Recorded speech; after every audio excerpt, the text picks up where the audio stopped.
What's the deal, y'all? This your man King Eric, the media assassin, coming at y'all with another video. Be sure to subscribe, hit the like button for me. So I want to talk about this issue going on between Fat Joe and Irv Gotti. Now, how things really stemmed off was starting with last year, going back to where Irv Gotti was on Drink Champs, and he was saying that stuff about Ashanti, calling her the bitch and all that stuff. People thought that interview was very distasteful. And Fat Joe called Irv Gotti a sucker, but then try to, cover up, say I love him. And we was thinking that maybe it got squashed later on. But then Irv Gotti gets on Drink Champs. He said, I don't consider Fat Joe a brother no more. So apparently things have not been settled. And there's a lot of things with that's going on. I'm going to give my thoughts about this. Here's my 2 cents about it.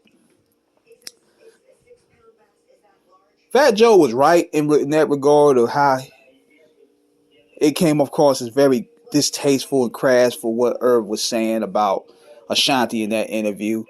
But we got to look at this too. Joe was the same dude that was in the verses calling Vita and Charlie Baltimore crack bitches and all this stuff. You ain't no better, homie. You disrespected them on stage. So you ain't really in no position to have a high regard about this. But I'm going to tell y'all the real reason why Irv is not really feeling Fat Joe. And this is the main reason. I find it ironic that this happened. The real reason Irv Gotti is not cool with Fat Joe is because 50 Cent and Fat Joe are buddy-buddy now. We seen the other day how 50 Cent brought Fat Joe out to the Bronx, and I knew that had Irv Gotti feeling a sort of way. And I understand Joe want to play peacemaker and all. He want to be in the middle, but it's kind of hard to do considering there's blood been shed, people have been shot, there's people been stabbed. This beef is going for eternity. I understand Joe want to play middle ground and squash it, but there's no squashing this. There's no squashing this all. But this is the real issue behind it, and Irv just don't want to say it. He's cool. He's real buddy-buddy with 50 Cent these days. And they're sworn enemies. And on top of that,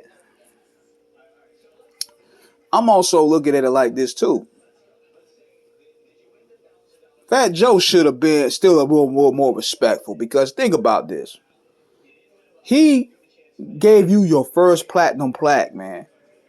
Regardless of what Irv Gotti said, yes, we all could agree that the Drink Champs interview was considered distasteful, but you could have handled that behind closed doors. You should have called that man first and hashed that out. Everything doesn't have to go on social media.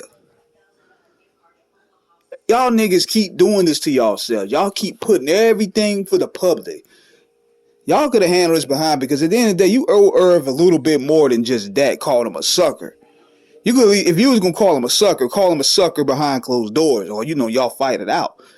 But Murder Inc. gave you your first platinum plaque, dude. You was a gold artist before you got that song with John and Ashanti. Let's clear it up right there. But I feel the thing should have been handled in a better way versus going on social media and airing out grievances. But that's my opinion on it. Like, Fat Joe should have shown more gratitude to that, considering the fact that he elevated Irv Gotti. That track Was Love elevated your stature in the game. He saved you from becoming a gold artist when he didn't have to. Then he gave the pun song with Ashanti. They didn't have to. They took a chance with you and blew you up. So y'all should have handled this behind closed doors. So let me know what you guys think in the comments. This is King Eric signing out. Peace.